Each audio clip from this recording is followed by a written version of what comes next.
Guys, it's Varda here. Welcome back to my channel. Today we are going to use my new stamp set that we have released with rubberstamps.com. That's my latest collaboration. I'm so happy about it. And the stamp set is called as Dancing Florals. It's a set of 21 solid images. And I am so in love. There is so much variety in there and so many ideas swimming in my head. Today I wanted to show a card video which incorporates this stamp set and a lot of different techniques. The idea what I'm going with is want to create a full panel with yellow lemon, green leaves and blue background. I don't own a whole lot of colored embossing images and I want a little bit of texture on my card. I don't want it to be completely only just stamped card. Also, if I were to use like a blue cardstock, how would I stamp yellow lemons? Or if I were to use a white cardstock, how would I get a blue background without smudging? So a lot of different things um, were going on in my head. How do I get this look? And then I remembered one of the techniques. I At one point it was popular. Now I don't see many people do it, but I think this is an amazing technique to do where you use normal inks, but you use them with a little bit of sticky ink first on your stamp. So first layer is sticky ink. I'm using Versamark clear sticky ink. Then you use your colored ink and then you stamp. The stickiness allows the clear embossing powder to be attached to your panel and it also locks the color inside. You see where I'm going with this? I started with a white cardstock and I am creating different images of different colors and those colors are locked with those images. The locking happens because I am not just stamping, I am adding the sticky ink, I am stamping in color, and then I am adding the embossing powder. After going around and adding embossing powder everywhere, I'm going to melt it so that my color and that image is locked. The way I found this to be a very quick and easy thing to do without a lot of fuss was I decided the images, I decided the colors up front. I set up a station where I was stamping with my Misty and I had a folded paper next to me where I could just do the pouring back of clear embossing powder. So that's what you see me do. Every time I stamp, I move a little bit backwards towards the folded paper. Right now you see it in the top right corner. And I am pouring clear embossing powder on top and I'm just collecting it. Um, and on the side, I have kept my heat gun to start heating so that I will melt the entire panel at least one color um, at the same time. So I'll stamp all my lemon veggies. I have two sizes included in this stamp set and I am just arranging them so that they look pretty random. They are stamped pretty randomly and I am just going to have all of them have the um, embossing powder on it and then go to the side and melt it. That's what I did. That's why you saw that the color of those lemons became darker.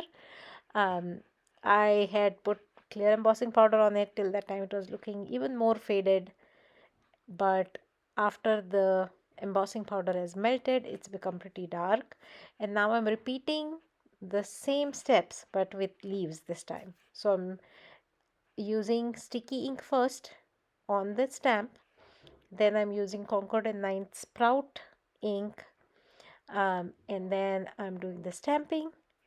Off to the side I have kept my clear embossing powder ready and I'm adding that and I'm collecting all these green at the stage where embossing powder is on it.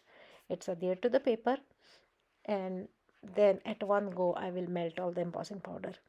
Several things to keep in mind while doing this. Make sure before you start with your white panel, before you start any stamping on it, make sure you run your powder tool so there is no extra oil from your hands or any kind of sticky on it. The second important thing to keep in mind is when you're moving your stamps, accidentally you might smudge the embossing powder you have already put, so be extra careful.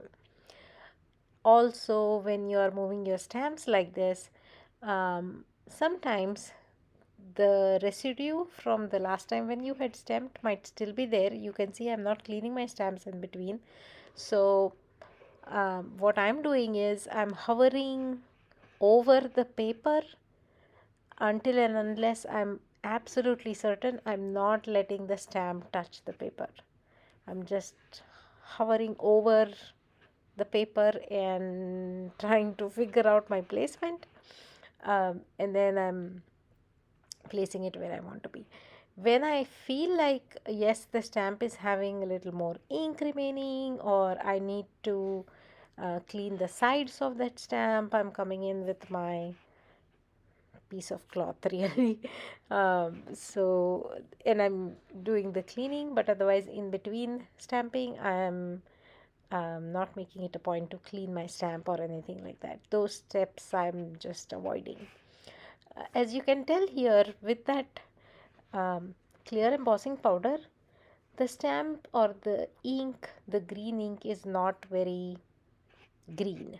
It's still looking very faded. But when I go and heat set this and the clear embossing powder gets melted, it's going to be completely green, and that's the color we want. That's the color we will be seeing.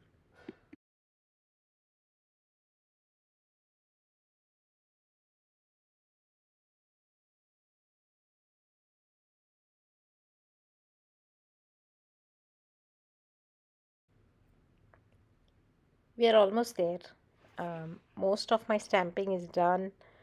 I'm trying to keep it as random as possible, and I don't want it to be a very busy background because I also want to add some almost clear droplets using Nuvo drops, because you see lemonade and then drops of water or something like that. That's the image I have in my head. So I'm just going with not too busy kind of a background. What you see me do here now is I felt like there were some very open areas, but like large open areas that are white. Eventually they will become blue, but that was too much empty space. And the image of leaf I was using earlier is a bunch of three leaves that would not fit properly in that area. So I picked up another image of a single leaf. This is also from the same stamp set. As I said, there are so many options in this stamp set. Three or four leaves themselves. I think three. So this is the other leaf image that I picked up from the same stamp set, and it is sorry, it is letting me fill in the blanks in my design, in my pattern.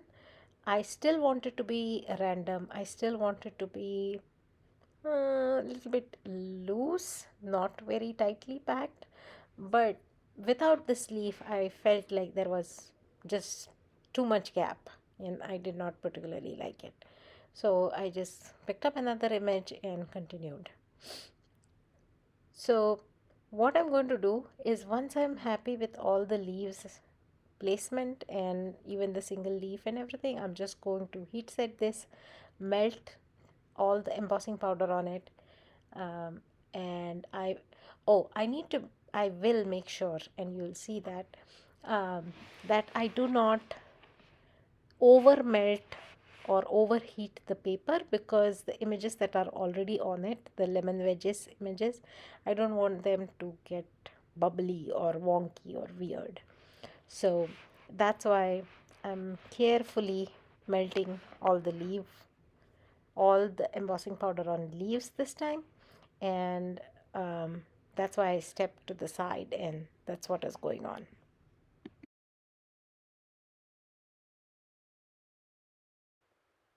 Okay, I think I lost a little bit of my footage here.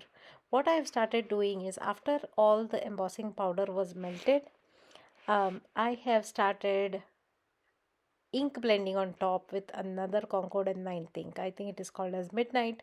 Don't worry, I'll link to the actual supplies below. But that's what I'm doing. I'm ink blending with a really big brush because there are a lot of areas, and I'm ink blending throughout the entire panel with this. With this, what happens is the colored areas are resisting the ink blending, so they will they will look like they are getting a little bit blue, but once I go over with a dry cloth and I scrub it off, those heat embossed areas will resist all the ink, sorry, all the ink blending on top. Yes, it has ink inside which it has trapped, but if I try to add something on top, then it will resist it, and so that color will stay yellow. It won't become yellow plus blue equal to green. What you see me do here is when I ink blended, I wasn't too careful with the lime veggies, so even the seeds became blue. I should I should have thought of that. So I'm going back and I'm adding details with my white gel pen. The middle line of those leaves and the side edge of my lemon wedge and the seeds inside, all those tiny little details. I'm using a white gel pen to make sure I don't leave them blue. I did not think about that. I should have, but I missed doing it. So now I'm fixing it by adding white on top. When I finished all the white details, I simply went and grabbed one of the sentiments. This is a hot foil sentiment saying, "You're a wonderful friend." I had already made this when I made a bunch of sentiments a while back. So I'm just going to use that sentiment and foam mount it on my card. The last step is to add a bunch of Nuvo drops. Um, I thought these were really, really cute, and especially for such a card where it's lemons and the background is blue and these just look like water droplets after they have dried. I went to town, like literally I went to town with this and added a whole bunch of Nuvo drops in so many different sizes, and then left it alone to dry. This entire thing probably took a couple hours to dry. I won't lie. I was doing something else, did not pay attention, just left it alone. And after some time, when I came back, okay, it was all dry. But I think that's pretty much it. That's the card. I just have to mount it on a card base, finish it up, and that's the project. I hope you enjoyed this. I hope you enjoyed this idea and this technique, and you'll give it a try. Do check out my stem set Dancing Florals. I highly, highly recommend it. I think it can easily become a staple in your collection because all the 21 images, you can do so many different ideas with it.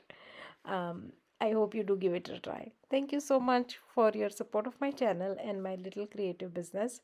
I really appreciate it. Thanks. Bye.